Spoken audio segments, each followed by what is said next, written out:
Hello everyone, Aniki here and welcome back to another video. As you can probably tell, today I'm on screen.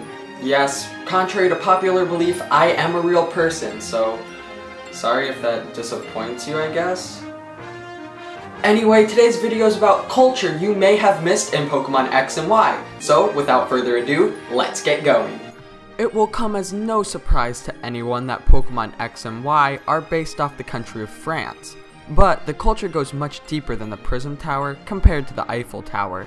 Today, I'll be giving you the more obscure facts and parallels in the Kalos region to France and the rest of Europe for that matter.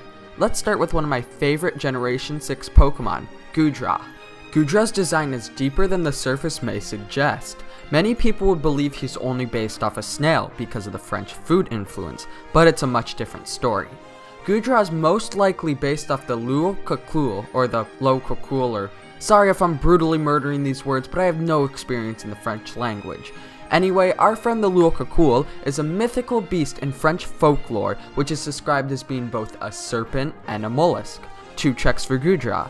It is also said to live in regions of southwest France, where it will hide and wait in caves or swamps, and only come out to grab whatever's in reach and swallow it whole. A little creepy, but that doesn't make me like the guy any less.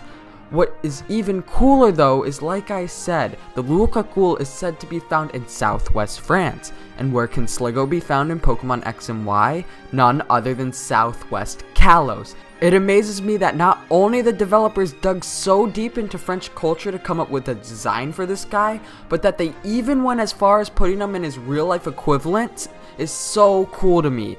It makes you realize how much thought and effort really goes into each and every Pokemon design. Next up is a really interesting one. Parfum Place, the mansion on Route 6, has a really cool real life equivalent, the Palace of Versailles.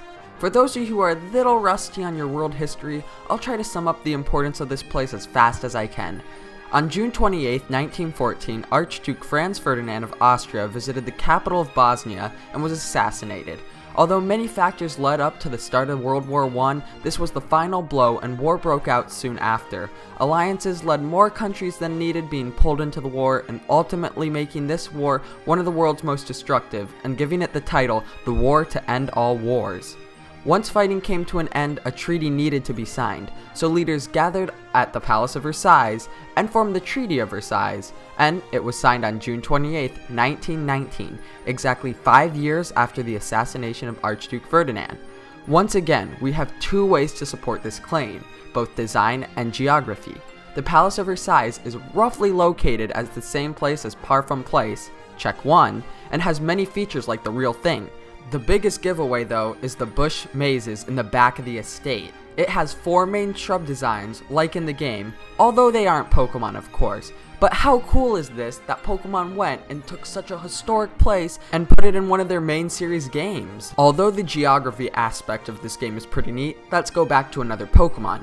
If you watched my Kalos starter facts and trivia, you probably already know this one, but Greninja's name brings into reference the language culture behind Pokemon. Of course you can pull out the English word, ninja, but what about gray? Gray.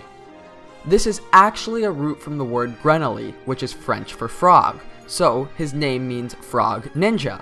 Once again, it's amazing to see how much detail goes into each and every part of a game, even something as minuscule as a Pokemon's name. Of course the language reference is pretty neat, but let's go back to geography. Next up is Lumiose City, a relatively easy one.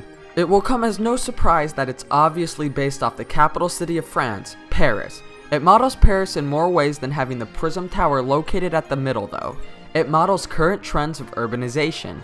Since the 1960s, Paris has begun renovating old buildings on the outskirts of the city, such as adding newer and modern buildings. While older, traditional buildings, like cafes, stay intact near the center. Lumiose mirrors this as you see new offices and shops on the outskirts, while traditional buildings are located to the center. Similarly, both have roads, or in the real city's case, railroads, leading to Paris, or in Kalos' case, Lumiose, which is where the phrase, all roads lead to Paris, comes from. I think it's time for another Pokemon, and this time, it's Klefki. If I were to redo my favorite Kalos list, this guy would be on it. After using him on my competitive team, I realized how much I love these keys, no matter how many people think they're just a gimmick. Anyway, Klefki's name could come from one English word or one French word. First is clef, which is the French word, and it is French for key.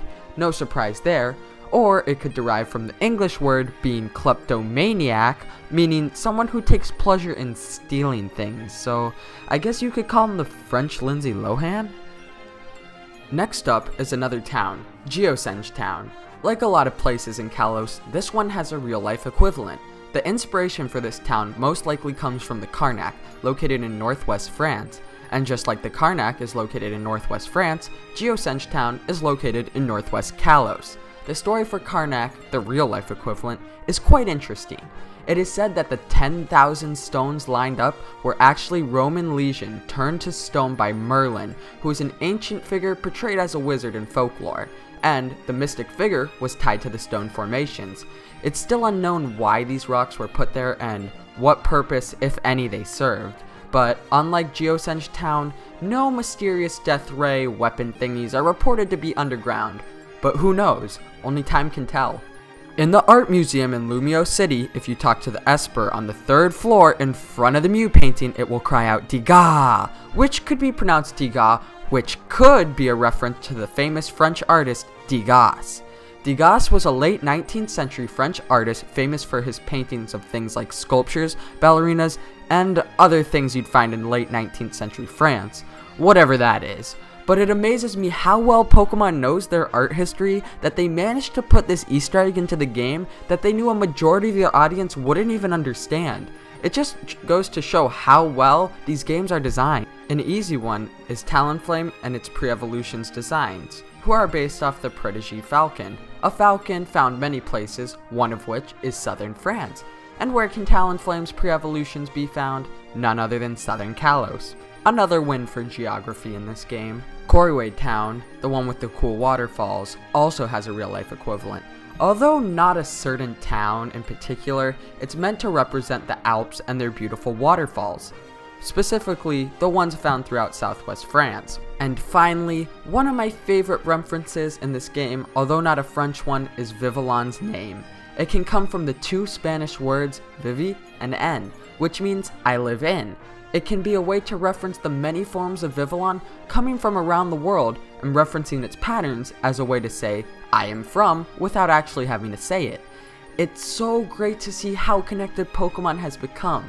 People from all around the world are able to hook up and trade faster with people across the globe than you were able to with kids across the street when Red and Blue came out. It's so great to see how far Pokemon has come since the release of Red and Blue and how much these games have grown and developed since their release. And Vivillon is just a testament to what's become of these games.